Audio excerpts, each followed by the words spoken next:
Ketua Mahkamah Konstitusi Anwar Usman menjadi hakim konstitusi yang paling banyak dilaporkan atas dugaan pelanggaran etik.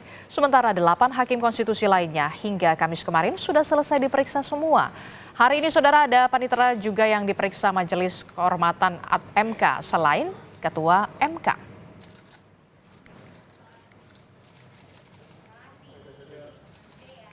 Besok ya? Besok akan kita periksa lagi. Itu terakhir ya sebelum kami buat kesimpulan, buat putusan. Kan jadi total 2 minggu nih. Tugas kita 30 hari. 21 laporan ya? 30 hari, tapi kita selesaikan 15 hari. Untuk pukul berapa, Prof? Panitera jadi besok diperiksa? Iya, besok juga, besok pagi. Jadwalnya berapa, Prof? Nah, panitera, lalu kemudian sesudah itu Pak Ketua. Pukul berapa, Prof? Ya, dicek aja itu. Pokoknya ada 2 perkara, ada 2 laporan.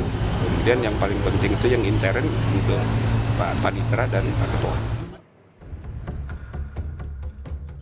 Sidang Majelis Kehormatan Mahkamah Konstitusi terus berlanjut dan menemukan sejumlah informasi saat memeriksa Hakim MK. Ketua Majelis Kehormatan MK, Jimli Asyidiki, membeberkan isu baru yang muncul setelah memeriksa 3 Hakim Konstitusi, Saldi Isra, Manahan Sitompul, dan Soehartoyo. Jimli menduga ada kebohongan soal tidak hadirnya Ketua MK Anwar Usman dalam rapat permusyawaratan hakim sebelum memutus 3 perkara soal batas usia Capres-Cawapres.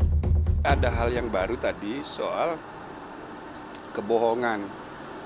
Ini hal yang baru. Nah, kan waktu itu alasannya kenapa tidak hadir, ada 2 versi. Ada bilang karena menyadari ada konflik kepentingan, tapi ada alasan yang kedua, karena sakit. Nah ini kan pasti salah satu benar. Dan kalau satu benar berarti satunya tidak benar. Selain itu, Majelis Kehormatan MK mengaku mengantongi bukti rekaman kamera pengawas CCTV soal kejanggalan pendaftaran gugatan usia minimum Capres-Cawapres. Gugatan itu sempat ditarik penggugat lalu diajukan lagi ke MK.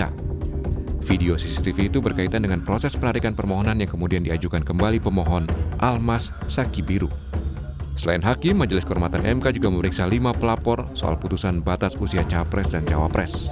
Pelapor menyebut putusan hakim MK soal batas usia Capres-Cawapres melanggar konstitusi. Pelapor Alam Syahanafia menyebut putusan hakim MK terkait syarat batas usia Capres-Cawapres melanggar Undang-Undang Dasar 1945 karena merampas kewenangan DPR dan Presiden sebagai pembuat undang-undang. Dalam amar putusan hakim konstitusi itu, dia melanggar konstitusi Undang-Undang 1945. Jadi Mahkamah Konstitusi bertentangan dengan konstitusi. Itu yang kita dalilkan tadi.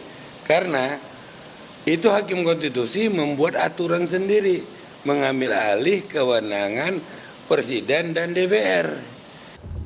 Majelis Kehormatan MK kembali akan memeriksa sejumlah hakim, diantaranya Anwar Usman.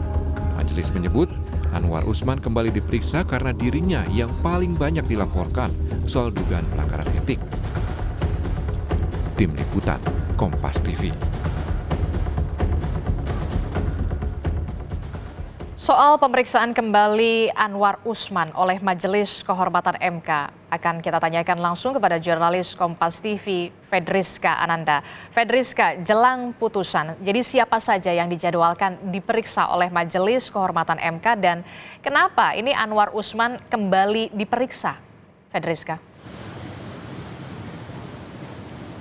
Ya, Adisti, untuk hari ini ada setidaknya 2 dari pegawai ataupun Mahkamah Konstitusi yang akan diperiksa oleh Majelis Kehormatan Mahkamah Konstitusi, yakni ini adalah panitera pengganti dan juga Ketua dari Mahkamah Konstitusi Anwar Usman. Tadi Anda bertanya kenapa Anwar Usman dipanggil kembali untuk diperiksa sementara untuk hakim konstitusi lainnya sudah selesai menjalani pemeriksaan, karena memang Anwar Usman ini menerima laporan paling banyak dari seluruh laporan yang diterima oleh Majelis Kehormatan Mahkamah Konstitusi, di mana untuk sejauh ini dari 19 laporan, 10 diantaranya ini melaporkan Anwar Usman, sehingga memang perlu diperiksa kembali terkait dengan dugaan pelanggaran etik.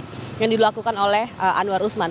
Dan kemudian untuk selain dilakukannya pemeriksaan terhadap 2 pegawai dari Mahkamah Konstitusi ini, untuk agenda hari ini juga dari Majelis Kehormatan Mahkamah Konstitusi juga melakukan penyidangan terhadap 2 laporan lainnya. Artinya jika tadi ada 19 laporan, sementara yang sudah dilakukan persidangan oleh Majelis Kehormatan Mahkamah Konstitusi, maka hari ini masih ada 2 lagi laporan yang akan dilakukan persidangan oleh Majelis Kehormatan, di mana artinya ini ada 21 total laporan yang diterima oleh Majelis Kehormatan terkait dugaan pelanggaran etik yang dilakukan oleh hakim di Mahkamah Konstitusi. Tadi kalau misalkan kita juga mengikuti, Anda sempat menyinggung juga Adisti dan juga saudara, bagaimana kemudian di Mahkamah Konstitusi ini kemudian sudah berlangsung persidangan selama 2 ataupun 3 kali begitu ya. Ini terkait dengan laporan-laporan yang sudah diterima oleh Mahkamah Konstitusi. Artinya memang kita masih menunggu bagaimana kemudian putusan dari Majelis Kehormatan, apakah hakim dari Mahkamah Konstitusi ini ditemukan adanya pelanggaran sehingga ini terkait dengan amar putusan dari Mahkamah Konstitusi terkait dengan batas usia capres dan cawapres pada tahun 2024. Adisti. Oke, kalau berarti alasannya mengapa kemudian Anwar Usman ini kembali diperiksa, karena dari 21 laporan paling banyak ini laporannya tertuju kepada Ketua MK yakni Anwar Usman. Nah, Fedriska, rencananya kapan kemudian Majelis Kehormatan MK ini memutuskan soal ada tidaknya pelanggaran etik dalam putusan usia capres-cawapres? Ya, Adisti, seperti yang tadi saya sempat singgung ya, selama 2 pekan terakhir ini dari Majelis Kehormatan Mahkamah Konstitusi sudah melakukan persidangan beberapa kali. Ini 2 ataupun 3 kali begitu ya kalau kami catat. Jadi memang kalau untuk putusannya sendiri ini kami dapatkan informasi ini akan diputuskan pada tanggal 7 November. Di mana ini sangat kita nanti bagaimana kemudian apakah memang terjadi pelanggaran etik atau tidak. Karena ini berkaitan dengan nanti pengumuman capres dan juga cawapres serta nomor urut capres pada nanti akan diumumkan oleh KPU tanggal 13 November nanti. Sehingga memang tentu Majelis Kehormatan Mahkamah Konstitusi ini seperti dikejar deadline begitu ya untuk dapat segera memutus amar putusan apakah ada terjadinya pelanggaran ataupun indikasi terjadi pelanggaran etik yang telah dilakukan oleh hakim Mahkamah Konstitusi atau tidak. Tentu ini berkaitan juga nanti dengan pelaksanaan pemilu ke depannya, Adisti. Oke, jadi tentu saja kita akan menunggu hari Selasa pekan depan Majelis Kehormatan MK ini akan memutuskan soal ada tidaknya pelanggaran etik dalam putusan usia capres-cawapres. Terima kasih informasinya jurnalis Kompas TV Fedriska Ananda melaporkan.